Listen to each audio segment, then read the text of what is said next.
Good morning, everyone, and welcome. Need some notes. I'll try and stick to them. First of all, I just want to thank you for allowing us this opportunity to share what we're all about in Sutton.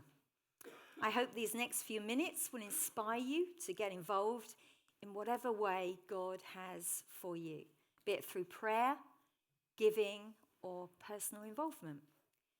There are just so many ways to get involved, and we're going to be in the foyer, Susan, Sharon, and myself, after the service to explain more. So what does CAP Sutton provide, and how did we get here? Well, all good things start with a seed, and that's how we began. A local Christian heard about CAP in Bradford. She happened to be at a meeting where John was speaking. And sensing the huge need around about, she wanted to offer similar hope to people in Sutton. And you see, once you sow a seed, then you might have to wait a little while. But if you keep nurturing it, you're going to get growth. And so once sown, their seed of hope grew from prayer in 2006 into a debt centre in March 2009. Faithfully, they prayed once a month. Once a month. That had been the challenge that CAP centrally had given them. We soon realised, however, that debt is so often fueled by other issues. And in response, CAP Sutton's heart of love and compassion grew to provide a drop-in associated with our debt centre, which is a safe social place for clients to meet for lunch and chat, helping to combat isolation and loneliness. And where it started off in our offices above Tatsa Coffee Shop, it's now moved to the Dolphin in Sutton, which used to be a really seedy pub. And in the back, drug deals happened. And do you know what's so beautiful about it? You know, God reclaims things, doesn't he? And he took what the enemy meant for evil. And today that place is a safe space. It's a social space. It's a community space. And the drug den in the back is a 24/7 prayer room. That's our God. And that also started with prayer, a seed of prayer, wanting somewhere like that, place of refuge in the high street. So we'll hear more about our drop-in later. And when John first devised Christians Against Poverty, he devised it as a debt centre because that's what he'd needed. He'd needed help to get out of debt. He realised that people in debt often need jobs. So job clubs were added to the remit in CAP. And in 2014, we started our own job centre in Sutton. And from that, we realised that people need to learn how to keep out of debt. And John was talking mainly about budgeting and the need for that, really, for all of us, whatever our income is, so that we live within our means. So we set up money courses because we realised that people needed to learn within their means, their budget, because sadly over years we had seen some of our past debt clients revisiting us and needing our help some years later. So financial education was a real need. And then more latterly, we've added to our portfolio of work life skills courses. And these help people manage better on their budget, helping them to shop wisely and price compare. And actually, my head of life skills is here. She's come to support us. So if you want to know more about that, Gwen, the lovely Gwen, second row, far side, is here to tell you firsthand what that looks like. So, despite this growth in our offer of services locally, we realised that people of Sutton needed more than just the services CAP nationally could support. So nationally, there's a debt centre, there's job club, there's life skills, there's money courses. But mental health well-being was becoming a real issue. So, as a team, we realised the need to expand our work under the protection of a new umbrella charity, and thus Creating Hope was birthed. The name chosen to reflect what we're all about. Under this new banner, we introduced a mental health well-being course. Some of you might know. It's called Kintsugi Hope, and we can share a little bit about that later. Effectively, what it is I think in our Western world, we pretend we're all right. We go about broken, but we pretend, stiff upper lip, we're all right. Whereas in Eastern culture, they celebrate their brokenness and they knit it together with gold glue. So if you can imagine a black bowl that suddenly becomes shattered, in the Western world, we get out our super glue and we look as though nothing's happened to it. Whereas in the East, they celebrate those cracks with gold glue and they make something even more beautiful out of it. And the thought is we learn from our mistakes, or hopefully we do. And it helps shape the people we are in our tomorrows. So if we've suffered and we felt the pain of that, hopefully we go forward with compassion in that area. So that's our mental health well-being course. And then more recently, we've added a limited offer of free professional counselling. We realise a lot of people that need professional counselling. There is such a waiting list, and also because it's often driven by resources, then locally you get funding for 1 or 2 or maybe 3 years, and then that funding stream is cut, and people can't access counselling free of charge from the doctors. And private counselling is really dear. So we have 2 counsellors at the moment providing 6 hours of counselling space weekly, and it's not limited to 6 weeks, which is such a joy. I don't know if any of you have ever needed it. I lost my husband 8 years ago, and I was offered 6 weeks of counselling straight away afterwards. Well, often if you're bereaved, you don't need the help straight away. You need it down the road. And down the road, it's not then available. So we're trying to provide a real holistic package in our local area to help people whatever their need. And that's actually quite unheard of for one organisation to be able to deal with so many. We also signpost out, so we're not frightened to do that. We work quite closely with people like Inspire, who help people with addiction problems. But the lovely thing is, by creating this new charity called Creating Hope, we could have more under our umbrella than just the beautiful services that CAP offer, as great as they are. As I say, they were limited to those 5 or 6 provisions with drop-in. And the other lovely thing is, I just wanted this good thing in Sutton to transcend just one church. Because it starts John's model, because he wasn't a Christian. He came to find again his self-esteem with an older guy from the church who befriended him. And during the journey, he went to church. He thought we were a bunch of weirdos. But he got to realize, no, we're not. We make mistakes and we have our own difficulties and we care. And that's something he couldn't understand. How does somebody want to do something for somebody else for nothing?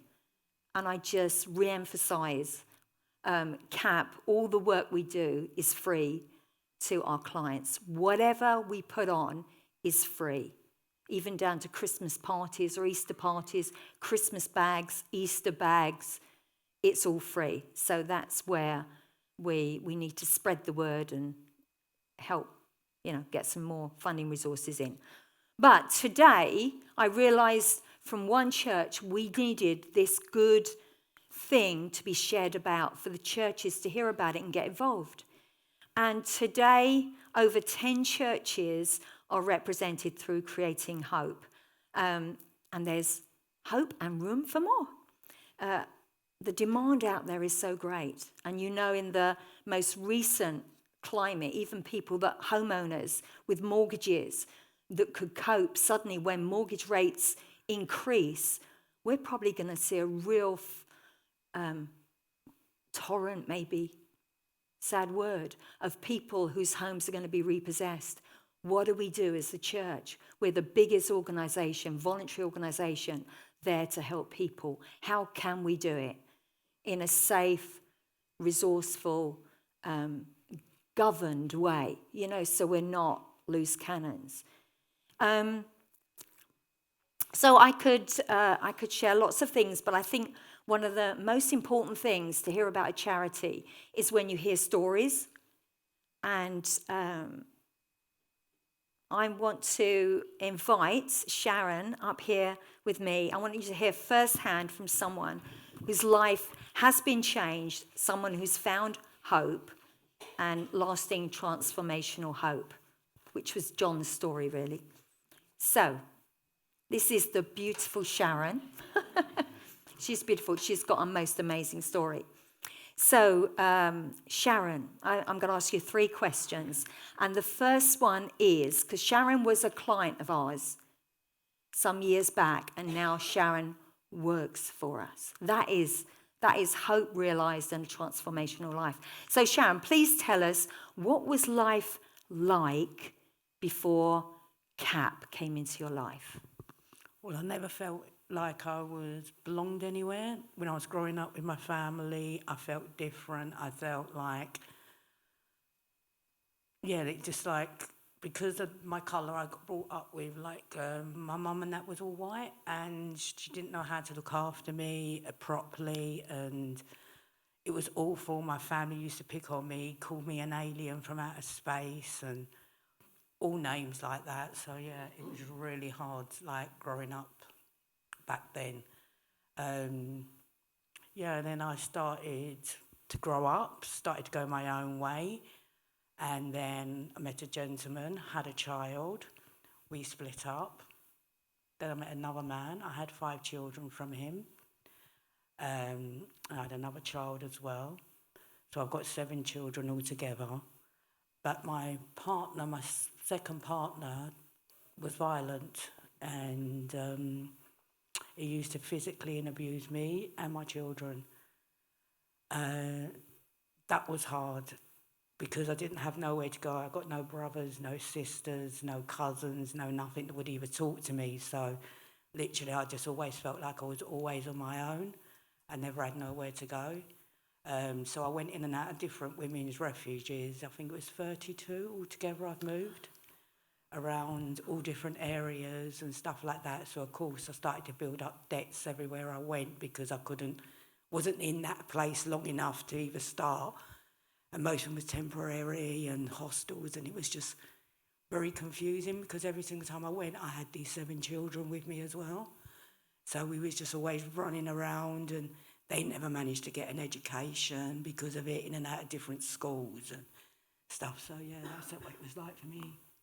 Back then, didn't even know who I am because I didn't even know who my dad was. So I don't even know who I am. Really tough, really tough. Yeah. So when you came to know CAP, where were you then? Were you in temporary accommodation, or were you in a home that you felt was sort of yours, but you were just frightened to go out into the world because of the debt? It got scary back then because I moved into a house. We actually got somewhere to actually live permanently. But of course the debt people started to find me, and the debt started to land on the doorstep, but I couldn't read. So I got dyslexia as well. So for me, reading these letters was just wow. And I kept putting them in a bag and putting them to the side. Another letter come into the bag. By the time I finished, I had 3 bags worth. So then I got back with my first love, who turned out to be a crack cocaine addict and was taking my money as well. So he had to go to a centre in Wallington, and for support for him, I went along. And this woman said, like, are you okay? And I said, well, no, I've got all these paper and I don't even know what it all says or how to deal with it and stuff like that. So she come along and she goes, I've just been given this leaflet. Do you want me to ring it for you? And I said, well, I'd give anything a go. And, and it turned out to be Cap. And, Cap come into my life. So what was life like on your journey out of debt with the support of Cap? Well, the first thing was I had a habit of not opening up my front door. Wouldn't open my door. And the debt manager back then, she called me as I was upstairs and she was banging on my door. She wouldn't let it go. She kept banging and banging and banging. And she called me. She went, I'm outside. I was like, oh, okay. So I come downstairs, open the door, and it was like, whoa, hello? And it just felt like these people are here to help me and stuff like that. I had a lady called Catherine and another lady called Carol. And Carol come in and she took all my letters, every single one of them letters in that bag. She just took them away and she said, I'll sort them. You got no worry. And I was like, okay. And Catherine, she sat on the sofa and, she just made me feel so, I don't know, it was the vibe I was getting off her it didn't feel right for me. It was like, whoa, what's this woman about and stuff like that. And I only drink Diet Coke. And I said, would you like a cup of tea or coffee? And she said, oh, no, I'll have a Diet Coke. I was like, oh, wow, this lady is like me, So it's really good. She eased me down. But at the end, when she said, like, they was going and they spoke through everything with me, it was like, and she said to me, can I just pray for you? And I was like, pray? What's that? So she started to pray for me. By the time she finished praying, I was curled up on the ball on the sofa. It was like, wow, what has just happened to me? And, since that day, she hasn't left me yet. She still says to me, Cat budget says no. That used to be her little thing to me. She was like, Cat budget says no, Sharon. And, it was just so lovely to have that. And people helping with my debts. As I said, I couldn't read them, so they just come beside me and stuff like that. And then I started to join in with the bits and pieces that went into church and stuff like that. And she picked me up. She took me to the church for the first time. And I walked through the door, and it was like this. And I just come through the door, and my mouth's quite big. I just went, wow, I think I'm home now. And it was really, amazing. And she looked at me, and she started smiling, and I think it was the second week in, I actually gave my life to the Lord, and it was just so amazing. I just felt so welcomed and so loved, and I still feel like that now. My life isn't sorted out. I've still got problems going on. I've got 7 children. None of them talk to me now because of the past and stuff like that. But I can always guarantee God always sends one of my church family when he knows I'm feeling down. When I'm feeling low, he always sends someone to come and put their arms around me and make me feel loved again. And now I've got a family. I've got my church family. Can I talk about dropping? Yeah. Yeah, I can talk about a dropping. I used to go along every Tuesday, and literally this was back when I was just learning about God and what he does for people and stuff like that. And I gave up my job on a Tuesday just to go along to drop in. And it just made me feel so loved there, and the way people loved upon me. And I thought, wow, this is just amazing. And then it changed managers over the time, and then finally got this lovely lady, Rona. And she said to me, how would you like to run drop-in? I was like, what? This is just amazing. I was like, this is where I started my journey. So when people come through that door, I love to show them the love that I got. And it gives me... I used to love cooking back then, and I lost all that because of my family. We didn't talk and stuff like that, so I had no one. But I've heard God tell me lately, but I told you to wait. I've given you another family. here's your family to cook for. So every Tuesday I get to cook, I get to show them love, I get to show them what I got loved upon, and that was just, it just gives me such a thrill. All week I'm like, I can't get up, I really feel ill, I've got rheumatoid arthritis. On a Tuesday morning, I jump out of my bed. It's like, wow, I'm going to meet, I call them my friends, I don't call them clients, I don't talk them that, I just call them my friends. And last Tuesday, it was like, there was no drop-in because it was half term. So I decided to do it at my house instead because I couldn't give that 1 week up of not seeing these people. And yeah, and to be part of CAP now is just to see what goes on beyond that. Like, literally, people's got their own lives, they've got their own families, but to show the love to what other people, what they give to us.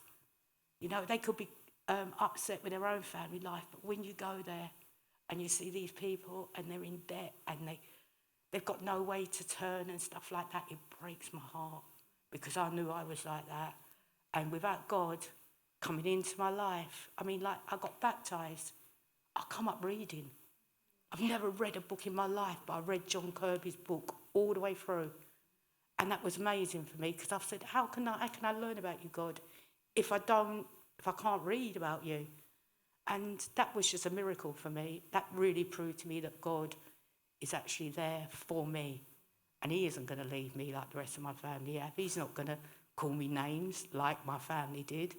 And it just shows, like, how much he loves me. And it gives me hope. It gives me, like, yeah, it just makes me smile when I talk about him, when I'm talking to someone on the bus, and I've got an habit of doing that, chatting to people on the bus.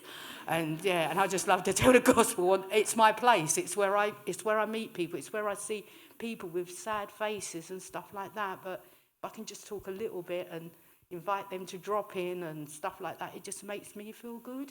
It makes me feel like, yeah, God's using me the way he wants to use me now, because I'm for him the whole way through. And yeah. Isn't that lovely? Hey? Don't sit down, that's fine. That's the power of hope in our life, leading to transformation when we're at liberty to share the God that we love. I've just put down a few scriptures.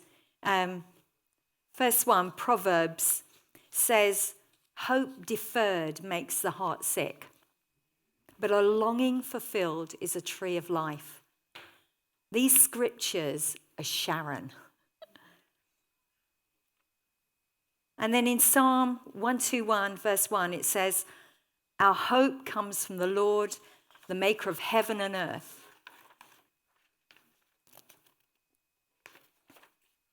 And that's so true, because worldly hope is transient, isn't it?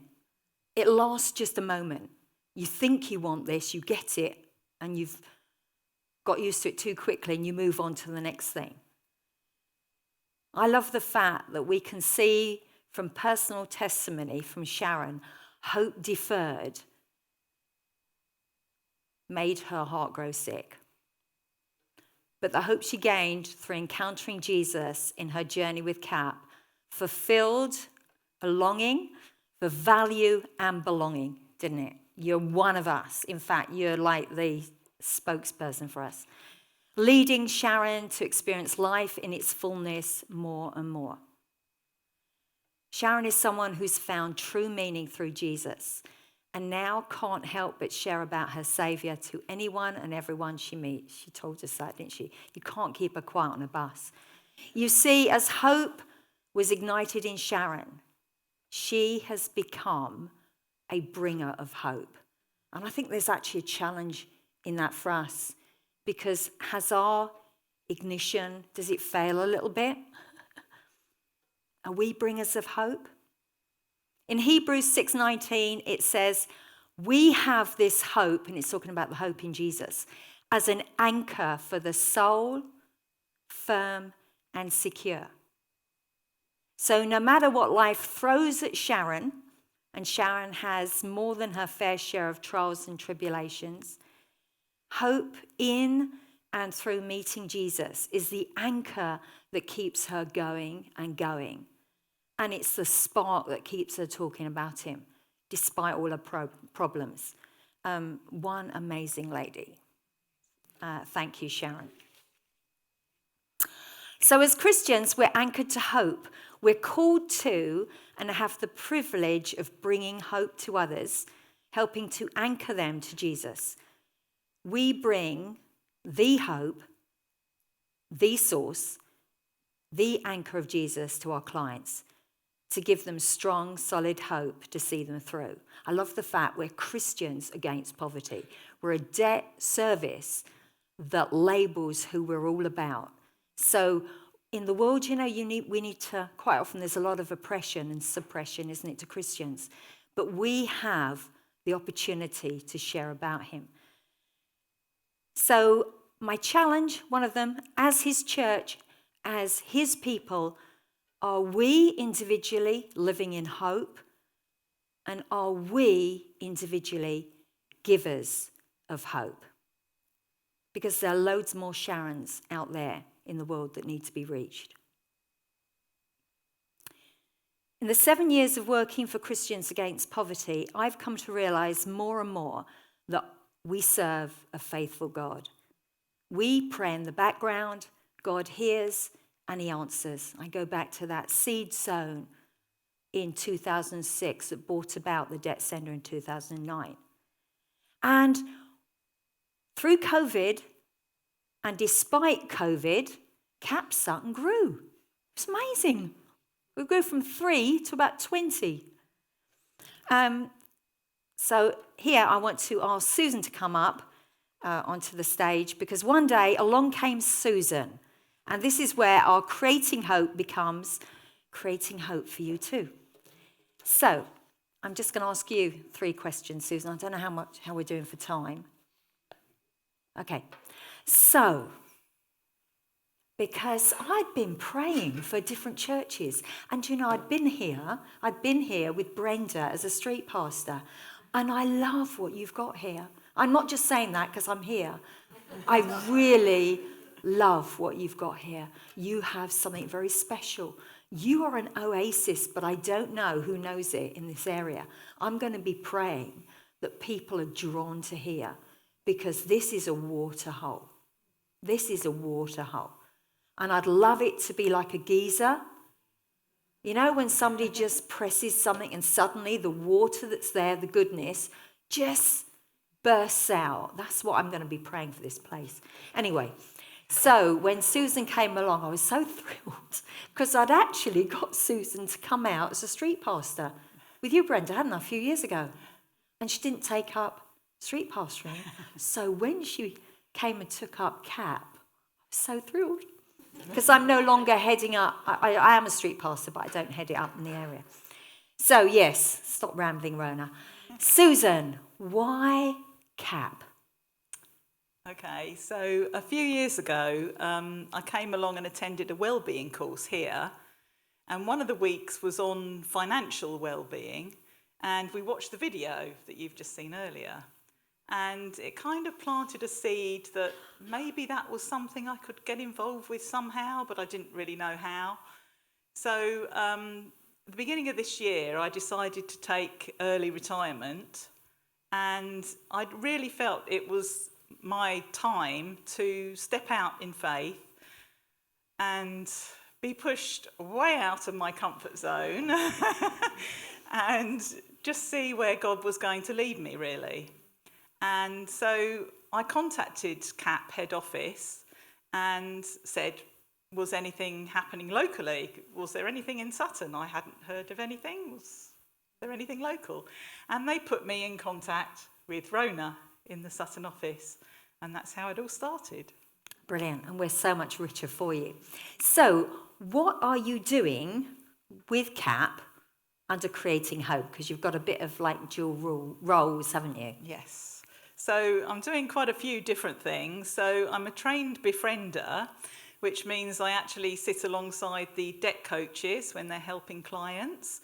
And I'm also involved in some of the administration with Creating Hope. So that's doing the safeguarding DBS checks for volunteers and spreadsheets and helping with policies.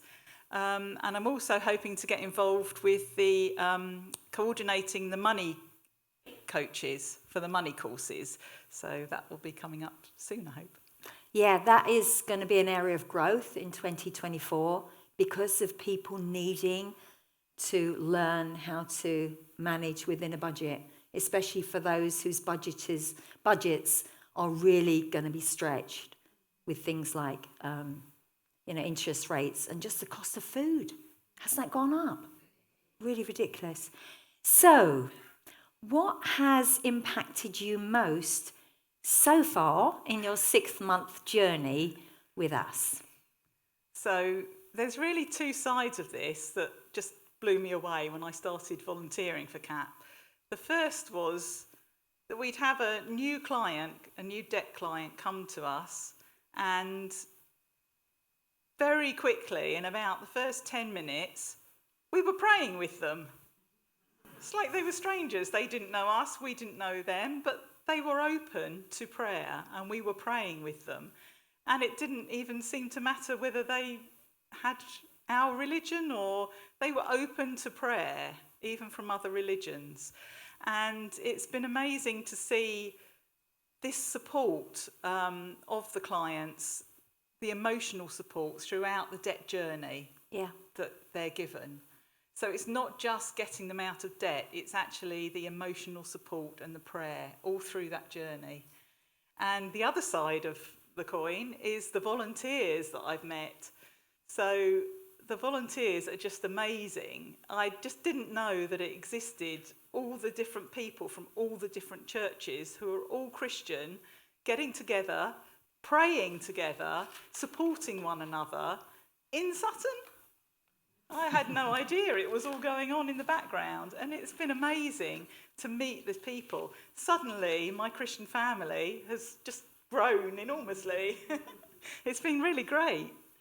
And I love it. What I did, you see, and beware if you're going to join us, I introduce you on a Monday to our team sort of update once a month, if you can make it.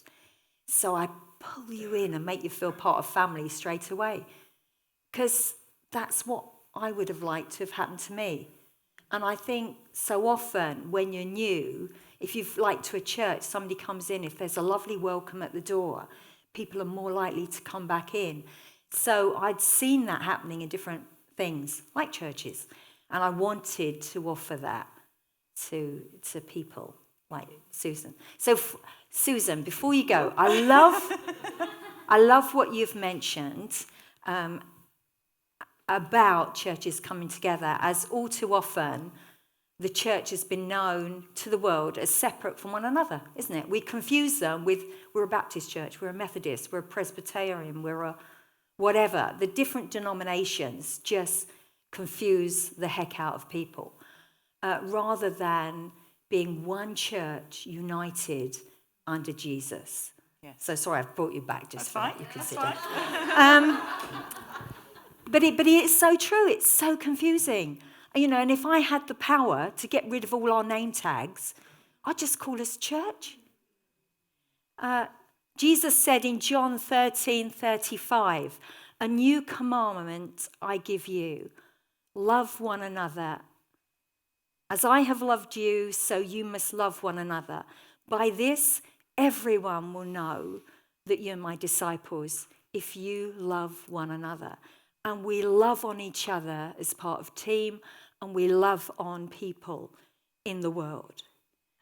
And Susan likened to it, when people come in, we do give the emotional support, but also we give practical support. So sometimes we have people come in that have been rehoused, especially when it's temporary accommodation, in a place with nothing.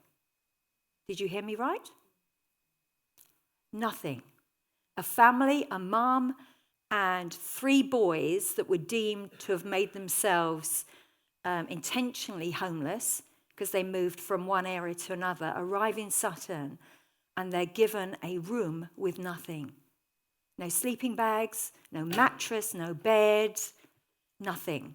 But they happened to know us, and we started to furnish it. So we've also got, under Creating Hope, we've got the Ant-mobile. It's called the Ant-mobile because there are two Antonys that drive it. And somebody from a different church happened to know an old lady in hospital who would let us use her garage to store stuff. So we're on the lookout. You can help us in any which way. But we've now got a little bit of storage where we can store beds. So we're able to go and get a bed and hand the bed. My debt coach, who's an ex-dentist, thought God spoke to her one day and said curtains. And she thought, what? And then at church the next Sunday, somebody said to her, I just want to tell you, I'm really good at making curtains and I've got lots of material. So now Shanaz, my debt coach, in one of her bedrooms has a room set aside for curtain material, and we have a ministry of putting curtains in because we went to somebody's house once and their curtains at the windowsill were bin liners. So, you know, it's not just a debt service, it's not just Job Club, it's not just Life Schools. It's having that heart of love where we can pray because we're called Christians and we can really love on them in lots of ways. So, called to love, called to bring hope to the hopeless because that's what our clients are. What greater calling is that? So in closing, I want to thank you for being part of this thing because you're part of this thing through Susan. And part of the thing we're doing locally for allowing us to come and share individual stories, why we do what we do. Our neighborhood is too big for just a few pockets of help to make a real difference. But together we can make real and lasting inroads of change. I really believe that. We just love churches coming together to bring hope to our community. So I come back to the questions I asked earlier. Are you living in hope? Because we can't give away what we haven't got. Are you givers of hope? And I want to add one more. Have you the capacity to help us create hope? Hope in the New Testament means looking to the future with assurance. Because we know Jesus, we know we have hope. It says in Hebrews 10:23, in his name the nations will put their hope. Oh, it's Matthew actually. And then in Hebrews, let us hold fast the confession of our hope without wavering. For he who promised is faithful. And he blows our mind how he answers prayer. So I finish as I started. Actually, I want 2 seconds. I want to talk about one little story. I went into a house, and I used to be a bit shy to pray. It was a debt people. And at the end, I just said, could I pray? Yes. And I just prayed for the Holy Spirit to visit the home and bring peace. And I went. And when I came back, because we do 3 sort of official visits, on the second visit, she said to me, it's a husband and wife team, did you feel something happen when you pray? And to be honest, I didn't. But I thought, I can't let the side down. And I said, tell me about it. And she said, when you prayed, the coldness in her house that had been in her house for 20 years left.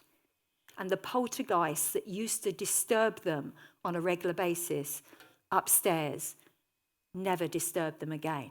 Now that is the faithfulness of God with an off-the-cuff prayer where I didn't realize what I was praying, but I believed, I just really wanted God's Holy Spirit to come in and bring peace. But I didn't know what that would mean to the family. So I finished as I started. Thank you for allowing us this opportunity to share what we're all about in Sutton.